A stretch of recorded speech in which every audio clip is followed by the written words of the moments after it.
Hi, Paul. Hi, Yeardley. How are you doing? I'm doing great. How are you? I'm so good. It's so great to have you on Small Town Dicks. Oh, I am so happy to be here. So we want to know, how did we persuade you to join us here on Small Town Dicks? Oh, it was a lot of arm twisting. Not the truth. Well, what has always impressed me about Small Town Dicks is the professionalism. First, you have your authenticity. You know, Dan and Dave, myself, we come out of real crime. We've had real experiences. And so the audience, the listeners, are getting from Small Town Dicks what actually happens out there, not something that's been glamorized. But also, you guys don't exploit the cases. You're empathetic to the victims. And this is what I'm all about. And I know that people who know me from other projects, they will truly see that when they start listening to Small Town Dicks. That's an incredible endorsement. Dan and Dave, tell the fine people about some Patreon, where Paul Holes also joins us on quite a few nuggety nuggets. For just $5 a month, you'll have access to an assortment of bonus episodes, outtakes, listener questions, special series. Small Town fam, you get everything Dave said, and your hard-earned money goes to support our incredible staff behind the scenes to give you this podcast that we all love. So please join us at patreon.com/smalltowndicks. How much was that again? It's only $5 a month, Paul. Just $5. And you get all of that content? Yes. That is a deal. It's such a deal. Patreon.com/smalltowndicks.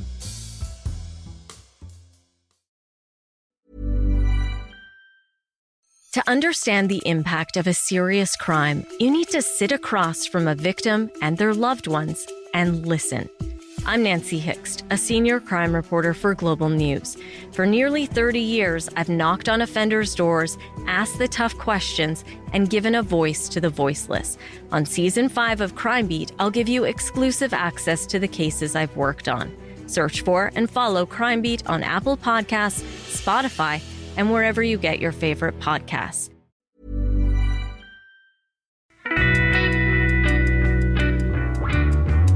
In police stations across the country, officers start their shifts in the briefing room. It's a place where law enforcement can speak openly and candidly about safety, training, policy, crime trends, and more. We think it's time to invite you in, so pull up a chair. Welcome to the briefing room.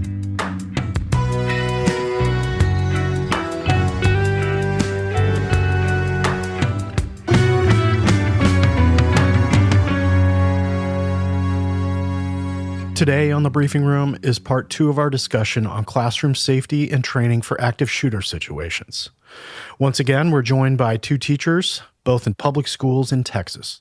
Jennifer and Kenzie, welcome back. Thank you. We appreciate you for having us on. Most time nobody asks us, so this is nice. Exactly, yeah. So I have a question. Do you feel like this active shooter critical incident training is really basically a Band-Aid? That we're not addressing the root of the issues, like, for instance, mental health. These school shooters are usually young people, have reached a breaking point for whatever reason, and they feel they have no resources. Perhaps they don't have any resources to deal with adversity, and now they're taking it out on some group of people they feel has humiliated them, has wronged them in some way. And I feel like in all of these trainings, not that you shouldn't have the training, you absolutely should, but the core issue isn't actually being addressed. Yeah, for sure. I mean, again, because I grew up, I went to high school while all of this was so prevalent. We had kids that everybody kind of looked at sideways and was like, well, if someone's going to shoot up the school, it's going to be that kid. Because it almost feels like a cookie cutter of, like, they're always young, white males. That's a pandemic in and of itself right there. Like, what is going on with this demographic that we are not taking the time to understand why this keeps happening? It blows my mind because, like, and you'll hear politicians say, well, it's not a gun problem, it's a mental health problem. But we're not addressing the mental health problem. I agree with you. I think that there are way, way too many guns. I think there's too much access to them too easily. But that is a different issue. Why aren't we talking about this? because, they go against well, it's a gun issue. No, it's a mental health issue. And then the conversation stops. Where is the mental health funding? Where are those resources? Yeah, where's the resources for that? It's frustrating when, to your point, you're putting quite literally a Band-Aid on a bullet hole here. And it seems like everybody wants to talk in circles around each other and nobody wants to actually try to fix it. And for us, I don't know about you, I didn't sign on to be a first responder. I'm not getting paid enough to be a first responder. I didn't agree to this. Not that y'all get paid enough either, but it's very frustrating. And especially for me, it being my second year, I shouldn't already feel like this. Like, I have wanted to do this job since I was in kindergarten. That's all I've ever wanted to be. I knew what I wanted to do with my life. And 2 years in, and it's like, am I going to die or am I going to burn out from all of this and be done in 3 years? Like, it feels like everything is always just caving in on us. I always feel like not even am I going to die, but am I going to respond improperly and have to tell somebody else their child is dead? Well, along those lines, have you guys had a moment where you went, okay, honestly, if this happens, what would I do? How does this go down in my mind? Yeah, every time I'm in my classroom, every time. If they come in this door, we might have time to get out this way. If I hear it in the other building, could I get out this back door? If they're already in the hall, is there enough space for everybody to hide in the bathroom? I've got 2 exit plans for my classroom. I have an exit plan for each special that they go to. We as a grade level have practiced our exit plan for lunch, should the kids be at lunch or at recess. It's just always in the back of your mind.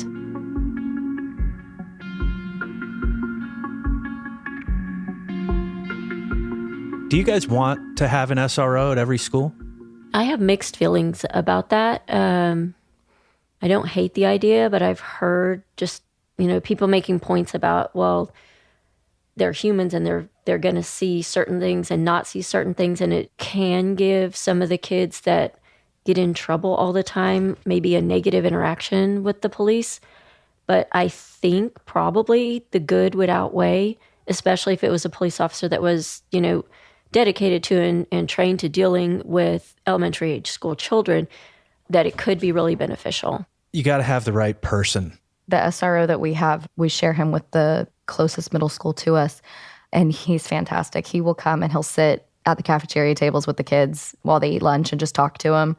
And he walks around handing out the police badge stickers, the junior police officer. And we actually, when we discussed authority figures in social studies, I emailed with him and he came and did a presentation for our kids. And he's fantastic with our kids. And I think that, to Jennifer's point, it has to be the right personality. But I've seen the way that our kids react to him. And I know that when he's there, the teachers all feel safer, whether we're conscious of that or not. There's somebody there that knows what they're doing should something bad happen. And even if it's as simple as, like, one time we were out at recess and there was like a big black bag on the outside of the fence. And we were kind of like, what is that? And we were able to just call the office and he came down and checked it out and it was fine. It was just somebody's backpack that they had left, but we couldn't tell what it was. So even for stuff like that, that might not seem like a big deal. I knew that he was on campus that day and that we could have him come check it out. So I think in that way, I would appreciate the safety net of having that person already there and not having to worry about, well, it's not his day at our school and it's going to take him 8 minutes to drive here. That's an interesting point that Kenzie's making, that I can honestly tell you that in all of my 26 years, 4 school districts, every single level that I've taught, I have never been at a school with a dedicated SRO. Wow. That's surprising.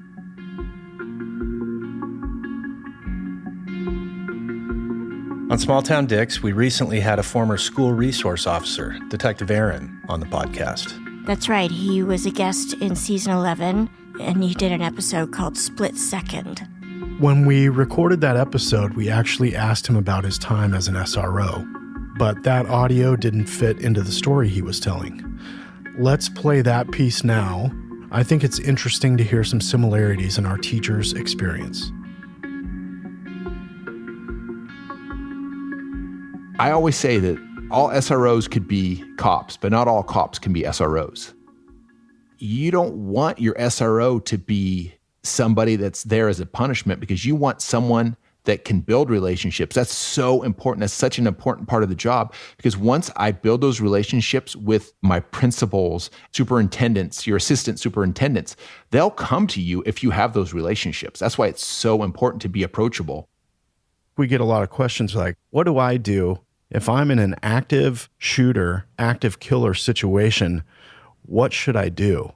And I want this to come from somebody who's actually an instructed trainer, who's dealt with this, who's been on school campuses now and I know your career, Aaron, multiple shootings on a school campus.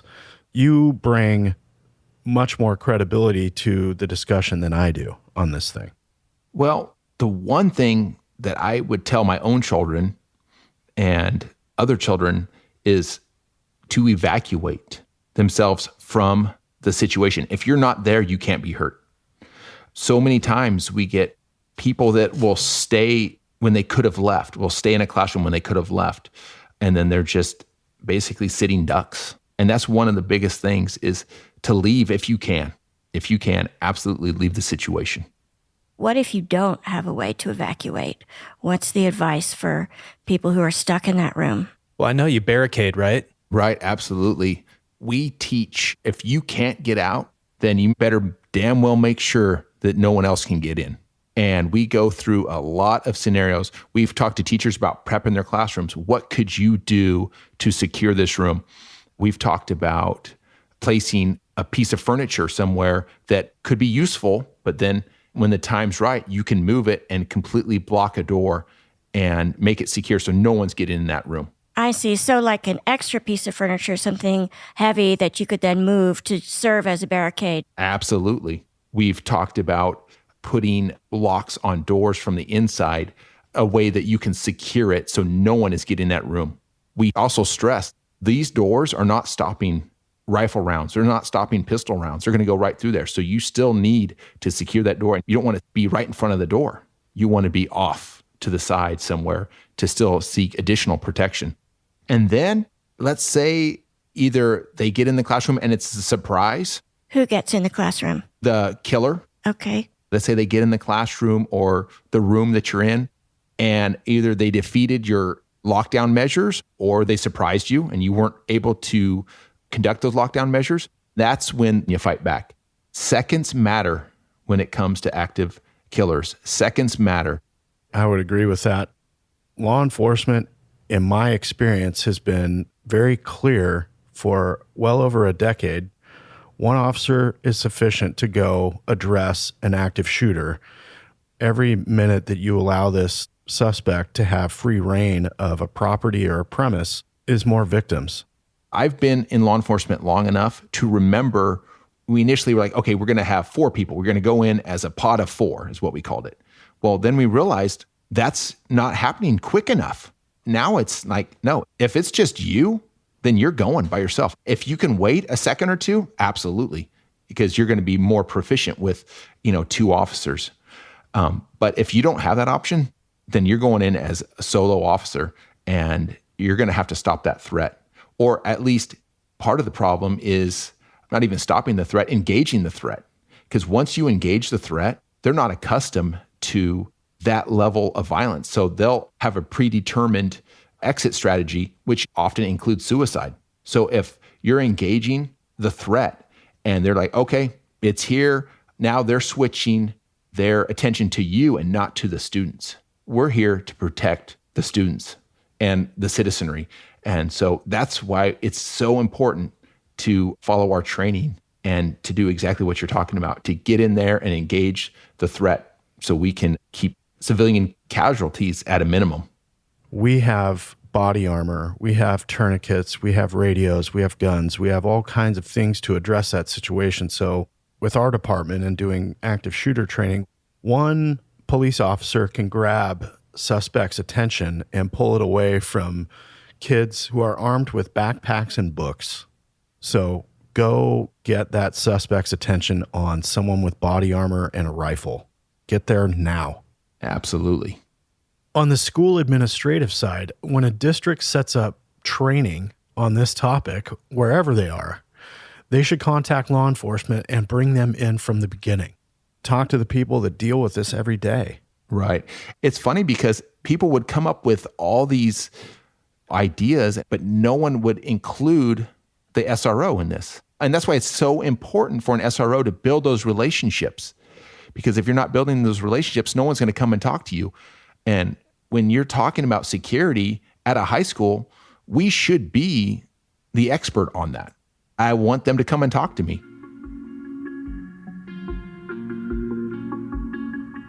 That was Detective Aaron in a little outtake from Small Town Dicks. It sounds like the training Kenzie's school implemented is similar to what Aaron teaches, but Kenzie's school is ahead of the game compared to where Jennifer's school is. Kenzie, in your training, did they talk about at all like aftercare? So if there's an active shooter and you survive, did they provide any training as far as first aid, what equipment to buy? Like in law enforcement, every cop in the United States should at least have a tourniquet. That's just bare minimum. You should have a tourniquet. And I'm wondering if they provide you with those things to have in your classroom. No, we get boo-boo boxes from the nurse at the beginning of the year that has Band-Aids and the little things to hold a lost tooth and a little bit of gauze and some sanitizer wipes, and that's it. The training that we did, it really stopped at, okay, the cops are now here, so now we're going to stop. So I would love training like that. It always has kind of shocked me that we don't have to be CPR certified. So I, in my own time am working towards getting CPR certified. We had a kindergartner last year that choked on his snack, and the teacher didn't know what she was doing, but she did the Heimlich and it was fine.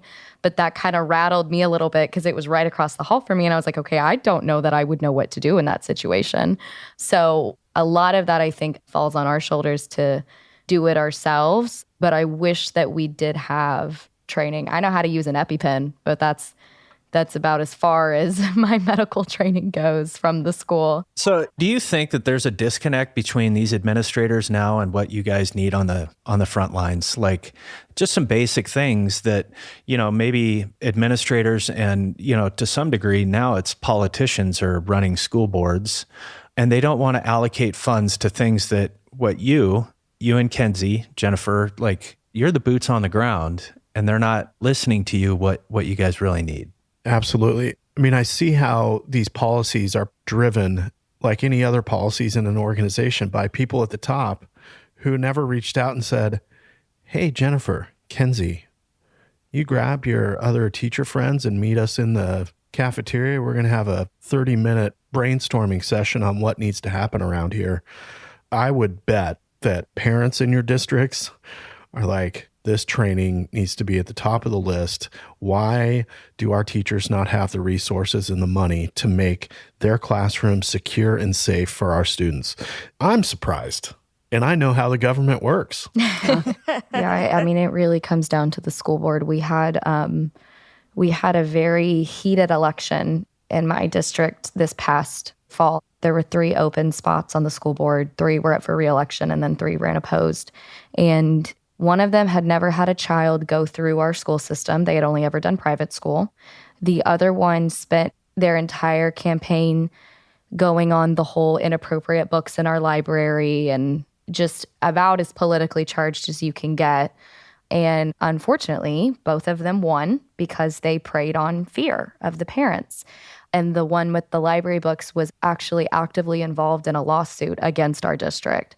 So as teachers, we sit here and we can't do anything on the clock to influence people to vote, but we're welcome to post on our own social medias. We're allowed to do anything on our own personal time. And for months, I saw teachers blasting, please do not vote for this. This is not true. Our superintendent sent out numerous emails. We have a wonderful superintendent.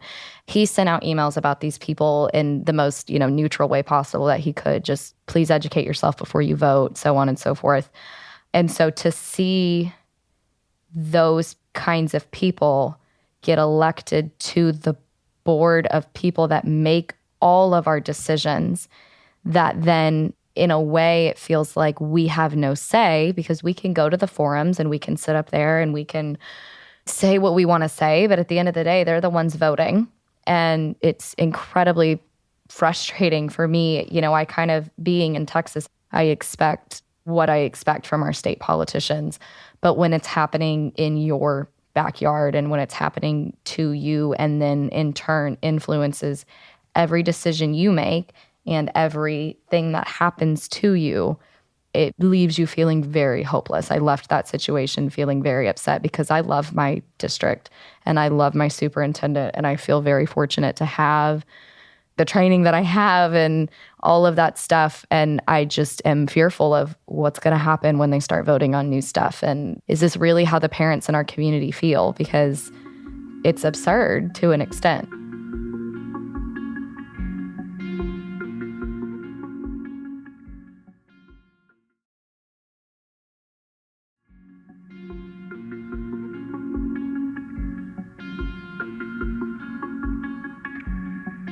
School shootings are obviously the extreme when it comes to school safety. So we wanted to ask the teachers, people who are actually in the classroom every day with these students, what are the things they see and ways to intervene in children's lives long before it turns to violence? As a teenager, your frontal lobe is not developed. You don't know what you're doing. And so kids are mean and impulsive. And I think at least what I'm seeing on like the elementary level, kids don't get consequences now the way that they used to. When I was in elementary school, kids would get suspended and kids would have ISS and that kind of thing. What's ISS? In-school suspension. So you can either get out of school suspension or in school. Out of school is usually for a more serious infraction, and it's where you have to stay home. You're not allowed to come in the building for 3 or 4 days. In school is basically where they would just keep you in the office and you do all of your work in the office instead of being in your own classroom. But the push now is, again, from up top, that these are not people that are in the classroom. Taking a kid out of the classroom takes away their classroom instruction. So we should really just try to keep the kids in the classroom as much as possible. Right. And the first response to any child's infraction is to the teacher, what have you done to try to fix this already? It's never like, what is the child's responsibility? It's, well, how have you tried to solve this problem? And I'm sure that just continues to get worse. The older the kids get, the more physical that they get. I mean, I know COVID behaviors have just infiltrated everybody's classroom, and we're still seeing fallout from the pandemic. And for our kids' age group, they've never gone to school outside of COVID. They were in kindergarten last year, and a lot of them didn't go to preschool because of COVID. So, I've got a handful of kids in my class, and I noticed this last year too. Whatever it is, their first instinct is to hit. If somebody takes a pencil from them, they smack them. If somebody makes a mean face at them, they kick them. Like their first instinct is physical for some reason. That was going to be my question.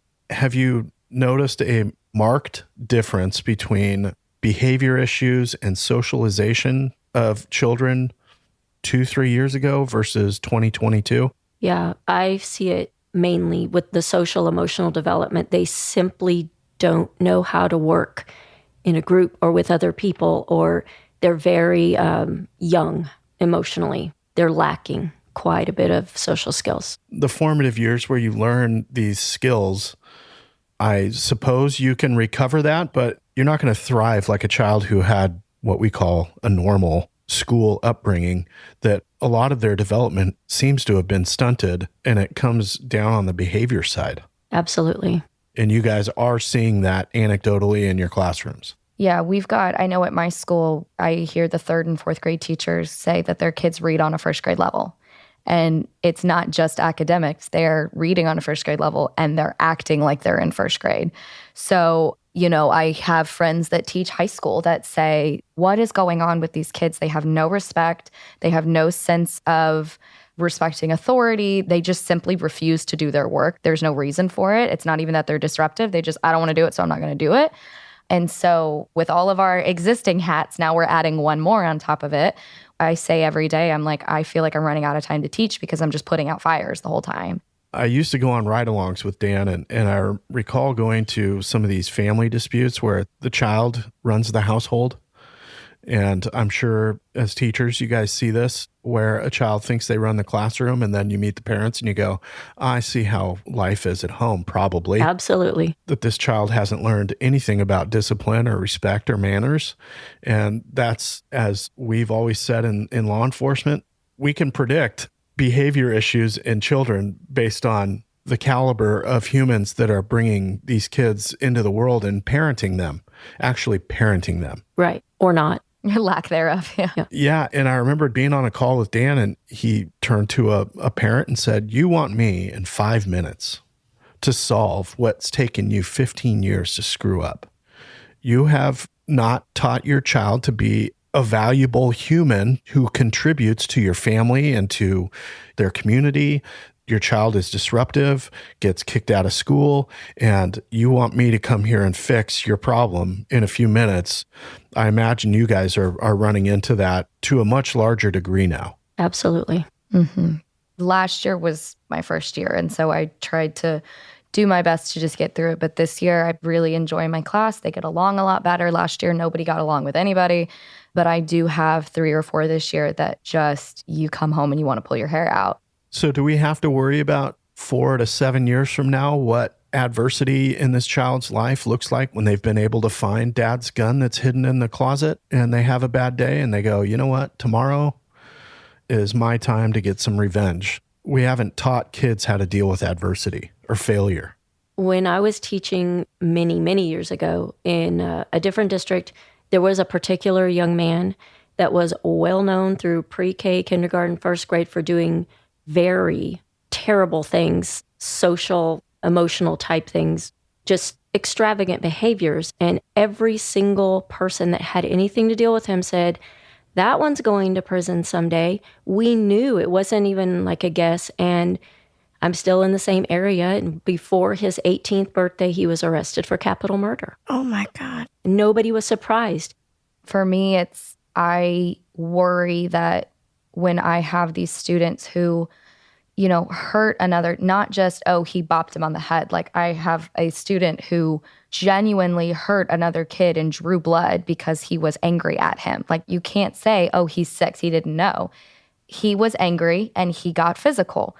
I put in, a conduct referral, which is supposed to send him to the office, and they pull him and he gets to sit in the office on his iPad all day. And then they call mom and dad are like, okay, we'll take care of it. Or say, he would never do that. He doesn't behave like that at home. He would never, but he did. And there's proof, but he would never. So I think for me, it's just, there's a fear in me that we are going to see these kids that have these tendencies that if we jumped in now and stopped them, then that could be the end of it. But we don't dole out adequate consequences to match the action. And I get told this all the time by my admin, well, they're 6. I'm like, I don't care that they're 6. They're developing human beings. And if you don't start it now, then to your point about the 15-year-old, 15 years later, what's going to happen? And I just worry that we're going to see them continue to skate by. Parents aren't giving them the discipline they need. The school's not giving them the discipline they need. And then they're going to get into a situation where something happens and they either go to jail or somebody else gets very seriously hurt or killed. And it will have been because nobody advocated for that kid to get in trouble.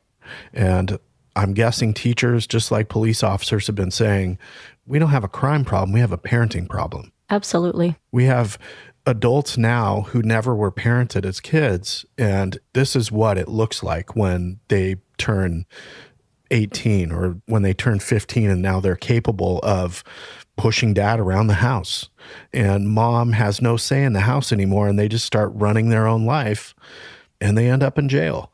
We've been saying it for years. I'm sure, Jennifer, in your 20 plus years, like you said, that kid's going to end up in prison one day. My friends and I joke that it's a result of the iPad generation. We get kids that don't know how to talk to each other. We get kids that don't know how to speak to adults. I have a 1 or 2 kids in my class all day long. Can we use the iPads? Can we get the iPads? When do we get to have the iPads? I'm like, sweetie, we already did our 20 minutes of technology this morning. We're not getting them again. And they get angry. And then you're using iPads at school or the Chromebooks or whatever it is. They go home, they get handed the iPad. So I think that social media and technology and all these things, my kids know things at 6 and 7 that I didn't know until middle school or high school. I have kids constantly flipping each other off. And these are not kids that, you would say, oh, they come from the wrong side of the tracks. These are kids that shouldn't know that and whose parents, when you tell them, they're appalled that they know it. And it's because they've got unsupervised internet time. They go home, they get their tablet, and they get on YouTube and think of all the things they're going to see on YouTube. So, it's just, it's very much is a parenting problem. But I think the issue that at least I see with mine is it's more of the ignorance of the parents and what they are not doing, which is then just creating these monsters. I was listening to a podcast the other day, one of the Brene Brown, I think it was Unlocking Us, and she's a social worker and a researcher of shame and vulnerability. And she was talking about a study that was done with young people where they talked about boundaries. And they used to ask this wide swath of young people, what sort of boundaries did you get in place? And there was almost this competition of, oh my God, my parents wouldn't let me do this and I couldn't do that and I had to be home by then. And then the kids who had no boundaries, who had no supervision like that, just went into a total shame spiral because the net of that conversation was nobody cared enough about me to actually ask me what I was doing or to supervise me. And so this idea that you are somehow imposing your will, and you run the house, I think, as the parents, and that is detrimental to your children, I think is proving to be the complete opposite. As you grow up, you want something to push against. I want it in my relationships as an adult. I just feel like there's such value in that compromise. You don't live in a vacuum. Yeah. And small children, like the age that we're dealing with, they crave those boundaries. They crave the structure. They want to know, how do you want me to do this? They don't want you to just say, line up. They want to know, how do I line up? Who do I line up with? What does my body look like when I'm lining up? What am I thinking about? Where do I look? What is everybody else doing? How do I fit in? They really want to know, what do I really supposed to do here? They crave it. Yeah, they do. And the best way to redirect them is to go, oh, I love how Jennifer is standing. She's got her hand up. Because then they go, oh, I want that praise. I want to be the one that she points out and says, I want to be like that. So, I have a student who, for the life of him, cannot sit still when we're on the carpet doing lessons. And I quite literally took tape and taped a square on the floor to give him a physical boundary. And it worked. It's like he just needed a visual of his boundary, of his guideline. And that works for him. So if you can imagine a kid like that at school who needs a tape square to sit correctly, going home and being allowed to do whatever he wants, of course that's what happens. I've said on this podcast before, I'm not a parent. I don't have kids. I'm not an expert in parenting. I'm an expert in bad parenting. And I've seen it so many times, and I'm sure you have too. But it was part of my word track when I would counsel parents. I would say, if you're a parent, it's not your job to be their best friend. Your job is to be their parent. Be their friend when they get out of college. But up until they're 18, 19, 20 years old, those kids are looking at you like they don't want you to be their best friend. They want you to be their dad or their mother. So do that. Absolutely.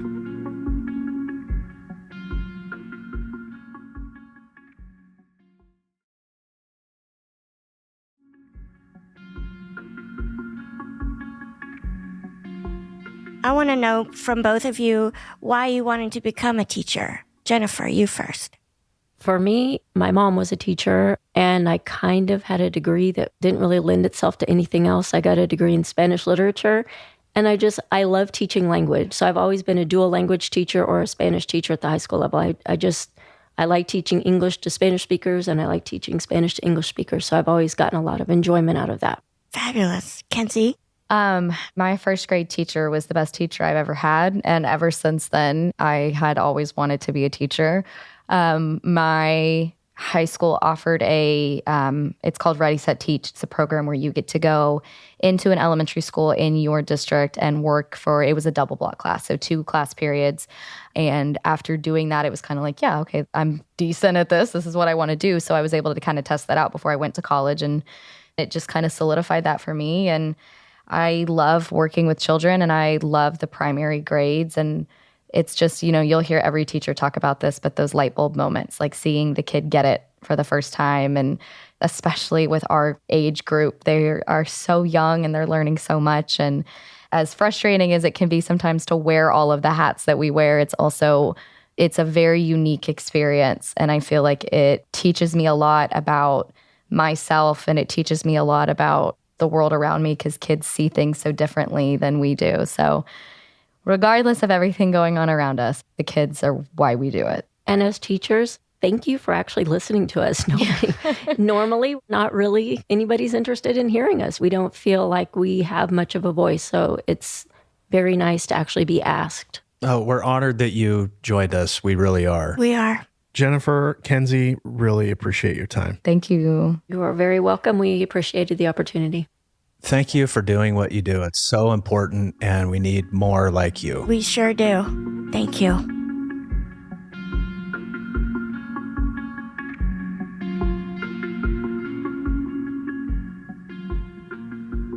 I want to ask, what can be done here? Obviously, we won't have all the answers, and we'll leave it to our audience to give us feedback too. But for me, it leaves me feeling like this is chaos. There's so little coordination on the macro level to help these teachers do what they need to do to keep their environment safe.